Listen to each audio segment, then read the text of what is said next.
Facebook Live Lighthouse Addictions topic show. I'm your host for today. My name is Joe, and I'm here with the mindful movement instructor. Her name is Dee. Welcome, Dee. Would you like to introduce yourself and tell us a little bit about yourself? Hi, my name is Dee Simmerant. I'm a mindful movement coach, and I work mostly with people in recovery.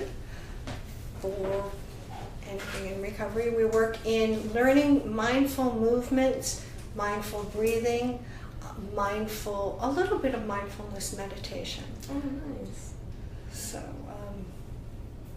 well, thank you for being here. And would you like to tell us a little bit about your own history or experience with recovery? You know, I was very fortunate when I was younger. I didn't have the disease of addiction. I was fortunate enough to be able to party and experiment with drugs, never heroin at that time. And as I got older and became a mom, that was it. I just walked away from it. Yeah. I was very blessed. So I have 3 sons, 2 of whom are in recovery. Oh, one will have 6 years in September, and one, as we were talking, will have about 14 hours in a minute. It was a lesson for me in learning with addicted children, because I had to learn as their mother, who was strong. I said, well, what do you mean you can't just stop? Yeah. You're my kid. I stopped. Why can't you stop? That's the big difference, right? And it became a journey for me to learn and understand the disease of addiction, and that it was a disease, and be able to talk with them and their friends on different levels, because I could talk to them from the times that I had my wild child spell, but also understanding their struggles. When that came to fruition and I was having a career change, I used to work in the medical transcription field, medical word processing, which due to technology is no longer a field. And when I was looking for a career change, this was something I wanted to do. To have the opportunity to work in fitness has always been a big part of my life and our family life. When I went to school, I did my student teaching, and my son's friends were always, Mama Dee, we want to work out with you. Aww. So as I worked out with them, I asked them, I said, am I too old to work out with you? Am I too old to work in the field? And they said, well, you know the steps, you know the drugs, you don't judge us, we can talk to you about anything, and you can kick our butt. So, mind you, I was dealing with boys. Yeah. But that began my journey to work in the field. And other than being a mom, it's the most rewarding experience I've ever had.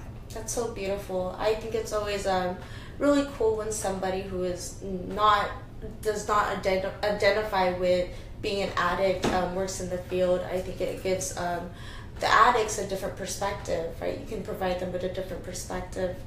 So you've done Al-Anon before? I have done Al-Anon regularly. I think it's a wonderful, wonderful resource for many people, and I've done a tremendous amount of reading on my own, and of course I've taken currently, as we were talking about, doing life coaching and mindfulness coaching to integrate all of that. And I do come from a different perspective, and I can talk to people as someone, as a parent, as someone who, as a friend, and as someone from past experiences. Yeah. So I feel blessed in that way. Good. And could you please explain what your definition of mindfulness is? Mindfulness, in my definition, is learning to have more of a mono thought. Mindfulness is being in the present. Yeah. Our society right now is so busy multitasking, so fast, yes. So fast. You're on the phone while you're watching a baseball game, you're yes. having a conversation, you're swiping right or left at red lights. Wow, you are really up to date with all of this. There are a lot of different things that we do all the time. Have you ever parked your car and forgot where you left it because you were lost in your thoughts or looking at your phone? Yes. Mindfulness is taking yourself back to being in the present moment. In mindful meditation, it's being present, being aware of your surroundings, and acknowledging your thoughts, but you acknowledge them without judgment, and then try to take yourself back to just smelling, breathing. You know the old expression, stop and smell the roses?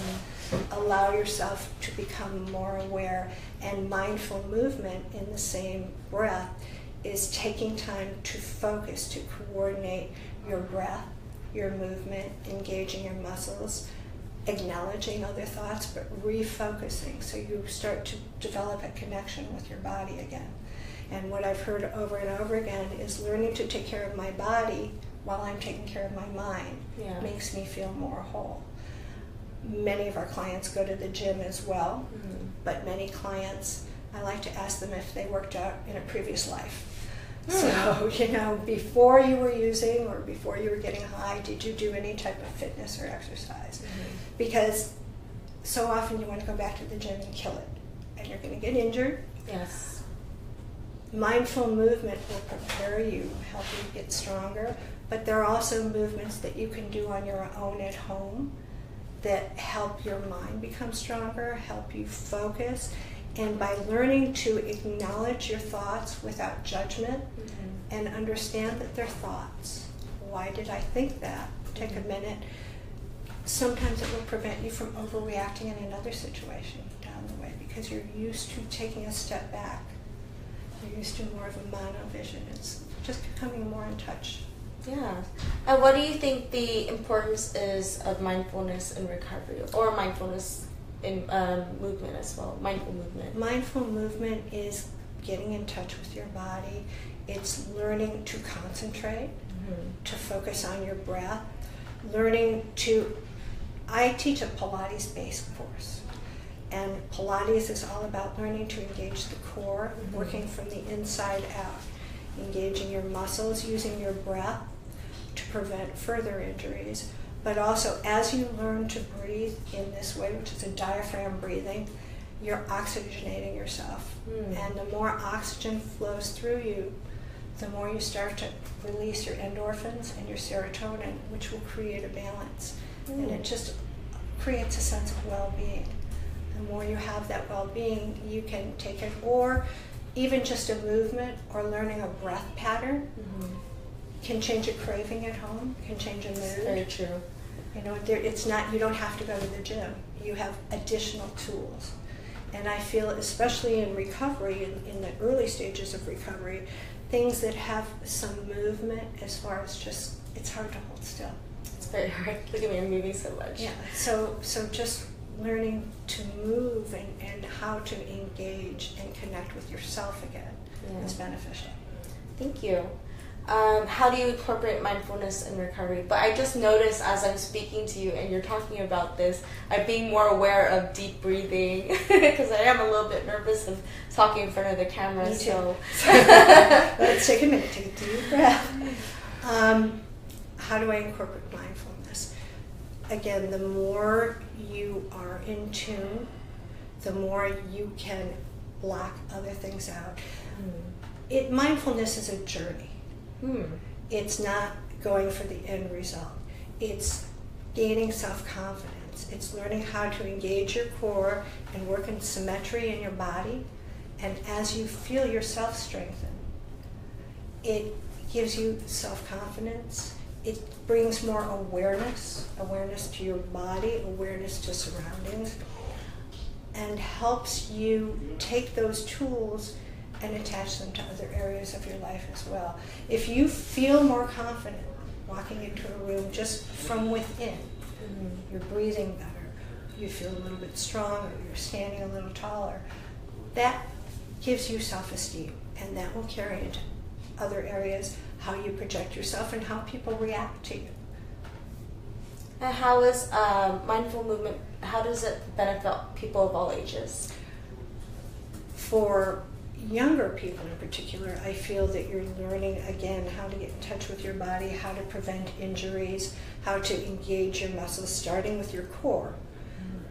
As I like to say, maturing adults, learning to strengthen your core will prevent injuries. It allows more balance in movement. If you start to fall, can you catch yourself? Even more importantly than that, mindful movement. As you age, your joints start to lose synovial fluid, and that rubbing together can create arthritis. Mindful movement won't cure arthritis, but what it will do is strengthen the muscles that support those joints, and that alleviates a lot of the pain. So if you're alleviating pain, obviously you're alleviating a need for something. You can It's find very, a different very true. way. There are other ways to engage your core, to protect your body that will maybe decrease the need for pain medicine.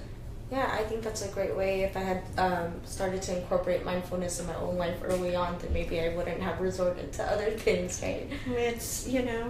It's, and mindfulness, and I've asked this often, mindfulness and yoga, or Pilates and yoga, complement each other very well. Yoga with poses, and I'm not a yoga teacher, so I can't elaborate on that, but they marry each other very well. They create a whole wellness. One doesn't replace the other. Mindful movement is bringing awareness by breath, by concentration. It improves your self-esteem, and in early stages of recovery, if nothing else, learning movement to get outside your head for a little while gives you a chance to look at something again. Learning to be present, to take time to sit and look at the trees, to smell the roses. Right. More and more studies are showing that we say in Pilates, less is more. Lightweight heavy is harder than heavyweight fast. It's a harder movement. It takes more muscle control. By the same token, learning to do less at a time makes you more efficient a lot of times. How often do you start a task and then you don't remember what you're doing? Or you're in 3 different places at one time. I know I do it a lot. Learning to be mindful helps you redirect yourself back to that place. And it also adds a little more creativity. There was just a study with people doing mindfulness.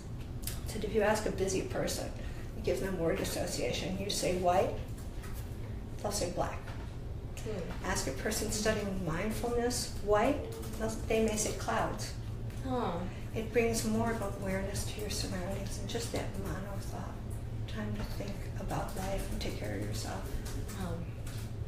Well, do you have anything you'd like to say to somebody with a loved one struggling with addiction? I can relate. What I have found is obviously Al-Anon. Yeah. But there's no shame. I mean, addiction right now is an epidemic. Yes. And admitting to a friend, I am very vocal about the field I work in, the people I work in, and being a mom of an addict. And the more I talk about it, the more people that you would not expect will come up to me and say, I have a loved one, I have a relative, I have a child.